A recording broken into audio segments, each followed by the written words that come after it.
بسم اللہ الرحمن الرحیم الحمد للہ المنزہ من امکان الکذب والصلاة والسلام علی رسولہ المنزہ من امکان المثل۔ مصنف علیہ رحمہ نے عام کی دوسری مثال کو بیان فرمانا شروع کیا، فرماتے ہیں وَبِمِثْلِهِ نَقُولُ فِي قَوْلِهِ تعالیٰ، اور اسی کی مثل ہم اللہ تعالیٰ کے قول میں کہتے ہیں۔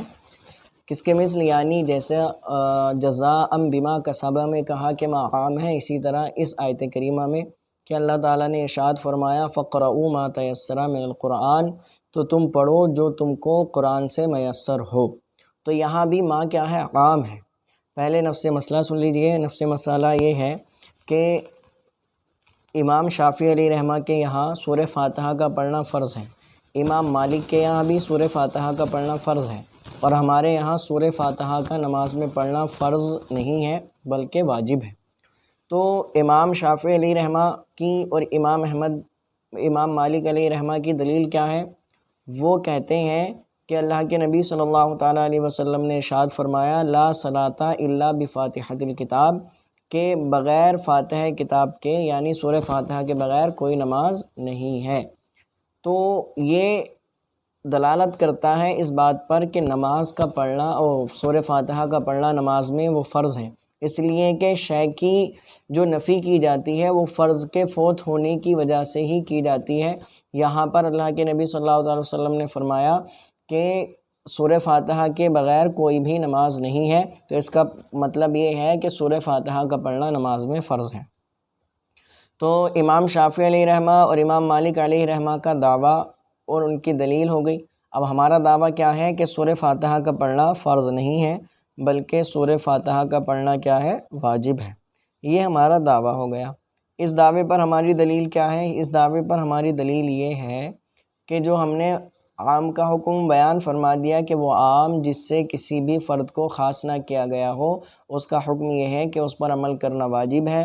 اگر اس کے مقابلے میں خبر واحد یا قیاس آئے اور ان کے ذریعے اس عام کا حکم بدلتا ہو تو اس پر عمل نہیں کیا جائے گا، اور اگر حکم نہ بدلتا ہو تو عمل کیا جائے گا، اور اگر حکم بدلتا ہو اور کوئی ایسی صورت ہو جس سے عام کا حکم نہ بدلے تو اس صورت پر عمل کیا جائے گا، اور اگر کوئی ایسی صورت نہیں ہے کہ جس سے عام کا حکم بچ رہا ہو تو پھر خاص کو اس کو خبر واحد اور قیاس کو چھوڑ دیا جائے گا۔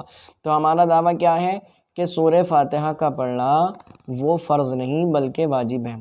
فرض کیوں نہیں ہے؟ اس لیے کہ اللہ تعالیٰ نے فرمایا فَقْرَؤُوا مَا تَيَسَّرَ مِنَ الْقُرْآنِ، کہ تم پڑھو قرآن میں سے جو تم کو میسر ہو۔ تو اللہ تعالیٰ نے عام فرمایا کہ جو بھی تم کو میسر ہو وہ پڑھو۔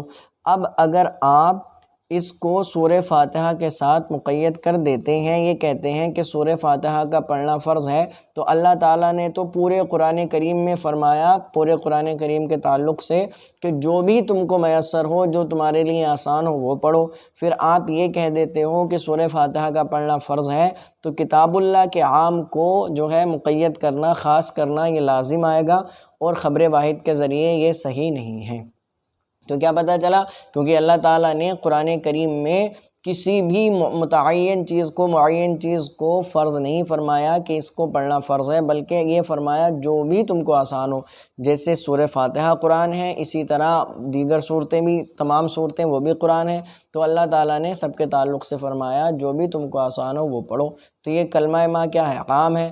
اور اگر آپ کہہ دیتے ہو کہ سورہ فاتحہ کا پڑھنا فرض ہے تو اس عام پر عمل کو ترک کرنا لازم آئے گا، اور یہ ہم نے پہلے ہی بتا دیا ہے کہ اگر ایسا ہو تو خبر واحد پر عمل نہیں کیا جائے گا، یا ایسی صورت سے عمل کیا جائے گا جس میں عام کا حکم نہ بدلے۔ تو اب کیا کیا جائے گا کہ بھئی حدیث پاک پر بھی ہمیں عمل کرنا ہے، اور اس طرح عمل کرنا ہے کہ کتاب اللہ کے عام کا حکم نہ بدلے۔ تو ہم نے کہا کہ ہم اس طرح سے حدیث پاک پر عمل کریں گے کہ کتاب اللہ کے عام پر بھی عمل ہو جائے گا اور حدیث پاک پر بھی عمل ہو جائے گا۔ تو اللہ کے نبی صلی اللہ تعالیٰ علیہ وسلم نے جو ارشاد فرمایا کہ سورہ فاتحہ کے بغیر کوئی نماز نہیں، تو ہم اس کو محمول کریں گے نفی کمال پر، یعنی سورہ فاتحہ کے بغیر کوئی بھی نماز کامل نہیں ہوتی ہے۔ تو اب کیا ہوگا کہ مطلق قرات یعنی مطلق قرات وہ کتاب اللہ کے حکم سے فرض ہو جائے گی، یعنی مطلقاً قرآن کریم کا پڑھنا یہ فرض ہو جائے گا، اور سورہ فاتحہ کا پڑھنا یہ خبر کے ذریعے یعنی حدیث پاک کے ذریعے واجب ہو جائے گا۔ تو ہمارا مذہب کیا ہے کہ ہم دونوں کی رعایت کرتے ہیں کہ کتاب اللہ کا مرتبہ بڑا ہے، تو جو چیز کتاب اللہ سے ثابت ہوئی اس کو ہم نے فرض قرار دے دیا، اور جو چیز سنت رسول سے ثابت ہوئی اس کو ہم نے واجب قرار دے دیا۔ اب ترجمہ دیکھیں، وَبِمِثْلِهِ نَقُولُ فِي قَوْلِهِ تعالیٰ، اور اسی کی مثل ہم اللہ تعالیٰ کے قول میں کہتے ہیں فَقْرَؤُوا مَا تَيَسَّرَ مِنَ الْقُرْآنِ، کہ تم پڑھو، اللہ تعالیٰ نے فرمایا تو تم پڑھو قرآن میں سے جو تم کو میسر ہو، فَإِنَّهُ عَامٌ فِي جَمِيعِ مَا تَيَسَّرَ مِنَ الْقُرْآنِ، تو یہ عام ہے اس تمام میں جو بھی قرآن میں سے میسر ہو، جو بھی قرآن میں سے آسان ہو۔ وَمِن ضَرُورَتِهِ عَدَمُ تَوَقُّفِ الْجَوَازِ عَلَى قِرَاءَةِ الْفَاتِحَةِ، کہتے ہیں اور اس کی ضرورت میں سے ہے، کیا ہے؟ یعنی سورہ فاتحہ پر جواز کے موقوف نہ ہونا، جواز کا موقوف نہ ہونا، یعنی نماز کے جائز ہونے کا سورہ فاتحہ پر موقوف نہ ہونا، یہ اس کی ضرورت میں سے ہے۔ یعنی فقرؤ ما تیسرا، ما جو عام ہے اس کی ضرورت میں سے ہے کہ نماز سورہ فاتحہ پر موقوف نہ ہو۔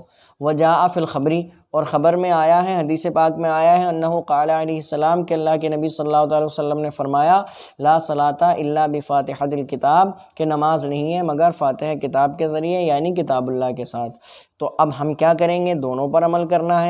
فعملنا، تو ہم نے عمل کیا بہما، ان دونوں پر، علی وجہ، ایسے طریقے پر، لا یتغیر بہ حکم الکتاب، کہ جس کے ذریعے کتاب اللہ کا حکم نہ بدلے، بان نحمل الخبر علی نفی الکمال، کہ ہم نے خبر کو نفی کمال پر محمول کیا، یعنی سورہ فاتحہ اگر نہیں پڑھی تو نماز کامل نہیں ہوگی۔